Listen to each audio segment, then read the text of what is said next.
আমরা বাচ্চা মেসিকে দেখেছি, আমরা আঙ্কানা মেসিকে দেখেছি, আজকে আমরা সনাতনী মেসিকেও দেখে নিলাম। কিন্তু মেসি হঠাৎ হিন্দু হলো কেন?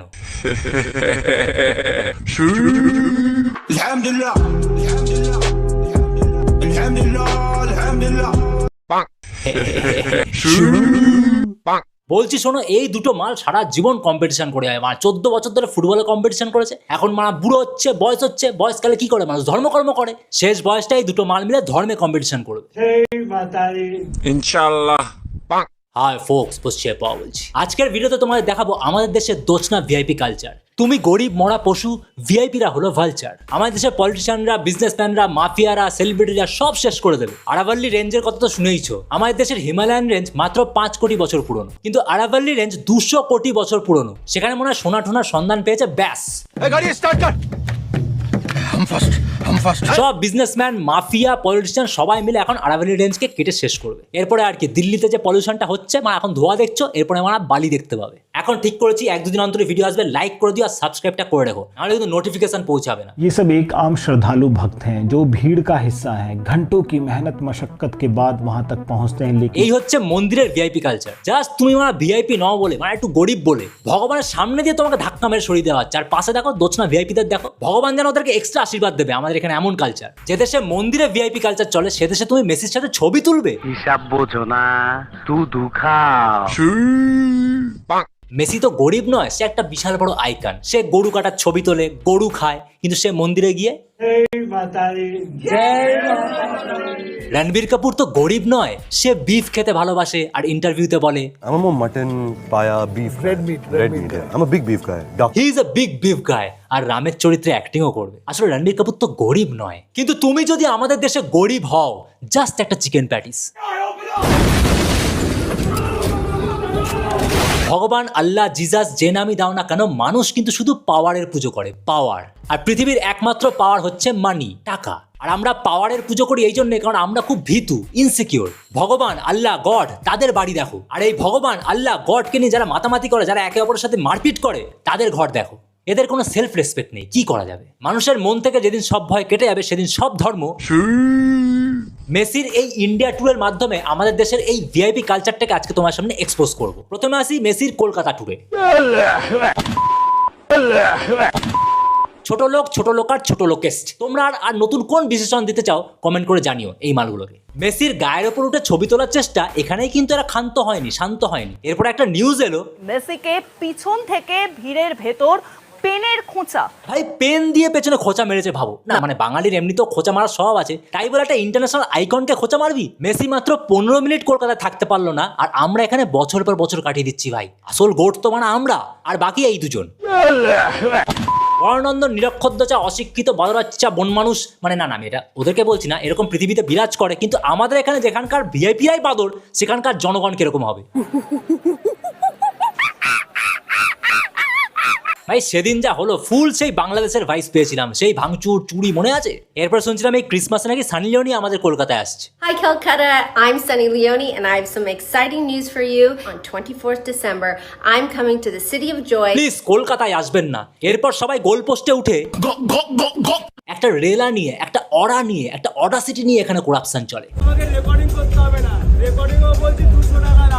ভাই ভয় পাবে কেন? ভাই রাবণের লঙ্কায় সবাই মানে রাবণের মতোই। মানে একটা অরা, রেলা, অডাসিটি নিয়ে বলছে ক্যামেরার সামনে যে আমি মানে 20 টাকার বোতল 200 টাকাতেই বেচবো। এই দোচনাগুলোর মাথার ওপর কত পাওয়ারফুল লোকের হাত আছে একবার ভাবো, যে এরকম একটা অডাসিটি নিয়ে ক্যামেরার সামনে বলতে পারে যে মানে 200 টাকাতেই তোকে বোতল কিনতে হবে। আর আমাদের মতো সাধারণ মানুষ 10,000 15,000 টাকা দিয়ে টিকিট কেটেও হ্যাঁ খুব ভালো হয়েছে, একবার কোলে এসে বসে গেছিল।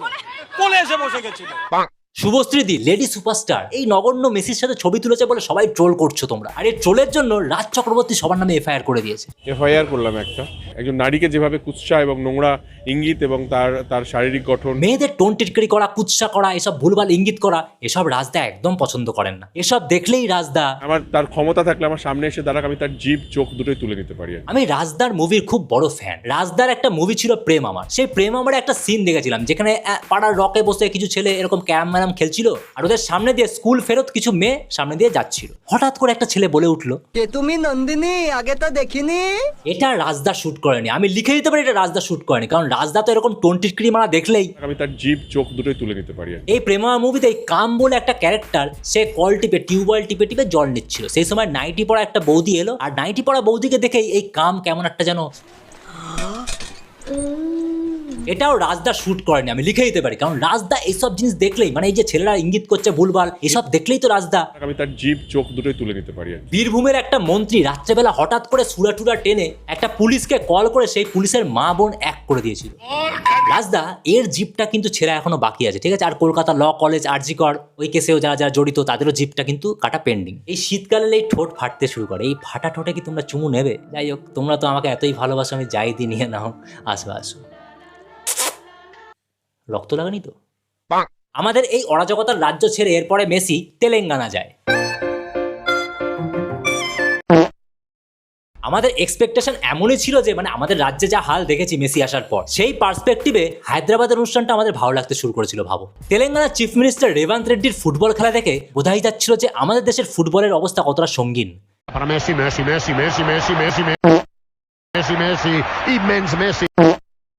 এভাবেই তো পলিটিশিয়ানরা পাস করে দেয়। তোমরা চাইছো শিক্ষা, এই নে জাতপাত। তোমরা চাইছো স্বাস্থ্য, এই নে ধর্ম।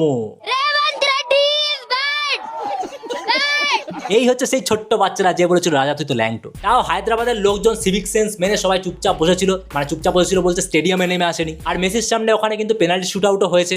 His parents' support and everything, that also matters a lot. আমাদের রাজ্যের দোচনা মন্ত্রীগুলোর কিন্তু এগুলো দেখে শিখে নেওয়া উচিত। এরপরে মেসি মুম্বাই যায়।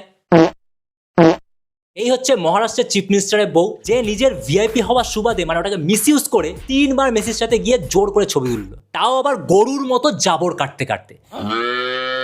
মানে দেখো, পুঁথিগত শিক্ষায় তো শিক্ষিত হলে হয় না, কিছু ম্যানার্স থাকে, রেসপেক্ট বলে কিছু জিনিস থাকে, যে একটা হ্যাঁ আইকনের সাথে ছবি তুলছি করে মানে জাবর না কেটে চুপচাপ সেলফি একবার তুলে চলে আসি। না, যেরকম প্রথমে বললাম আমাদের এখানকার ভিআইপিআই বাদর দোচা। এরপর মেসিদের সাইড করে দিয়ে বালছাল অ্যাক্টরদের সংবর্ধনা দেওয়া শুরু হলো।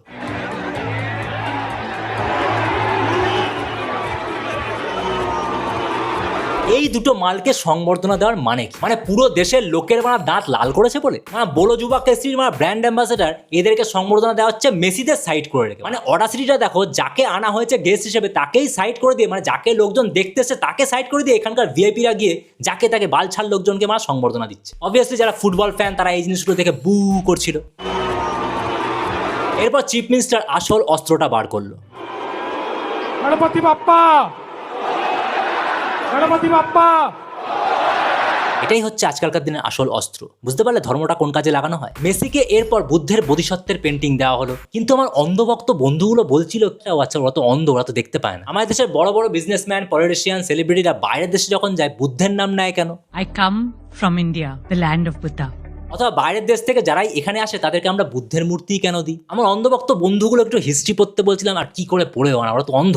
আমাদের দেশের ভিআইপিদের দোষনামত দেখতেই পাচ্ছ, তার সাথে আমাদের দেশের ফুটবলকে কিভাবে অবমাননা করা হয়, কিভাবে অপমান করা হয়, আর ফুটবলকে কিভাবে অবহেলা করা হয় সেটাও আমরা দেখতে পাবে। সুনীল ছেত্রী আমাদের দেশের একটা লেজেন্ড, সে হচ্ছে আমাদের দেশের ফুটবলের গর্ব। তাকে মেসির জার্সি গায়ে নামানো হয়েছিল। এই সুনীল ছেত্রী 2021 সালে ইন্টারন্যাশনাল গোল্ড ট্যালিতে মেসিকেও ছাড়িয়ে গিয়েছিল, আর আজকের দিনে দাঁড়িয়ে সুনীল ছেত্রী ইন্টারন্যাশনাল গোল্ড ট্যালিতে 4 নম্বরে আছে। আর সেই মানুষটাকে এইভাবে অবজ্ঞা করা হলো। এগুলো থেকেই বোঝা যায় আমাদের দেশের ফুটবলের ভবিষ্যৎ কতটা অন্ধকার। এরপরে মেসি যায় দিল্লি। মানে পলিউশনের জন্য তো মেসিকে দেখাই যাচ্ছিল না, চারিদিকে শুধু ধোয়া ধোয়া, জিরো ভিজিবিলিটি। দিল্লির চিফ মিনিস্টার যখন মাঠে আসে তখন সবাই মিলে একিউআই বলে চেল্লাচ্ছিল,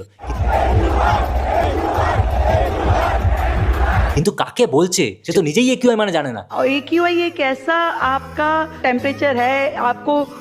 দিল্লির একিউআই আর দিল্লির মুখ্যমন্ত্রীর আইকিউ দুটোই খুব খারাপ। দিল্লির একিউআই এখন 700 ছাড়িয়েছে, মানে আনন্দ পাওয়ার কিছু নেই। কলকাতার একিউআই মানে দুটো গেছে, কলকাতায় প্রত্যেক দিনই প্রায় 400-450 যাচ্ছে একিউআই। দিল্লির একিউআই ঠিক আর করা যাচ্ছে, কারণ দিল্লির মুখ্যমন্ত্রীর আইকিউ এতটাই লো, কিন্তু দিল্লির মুখ্যমন্ত্রীর আইকিউ এত লো কেন?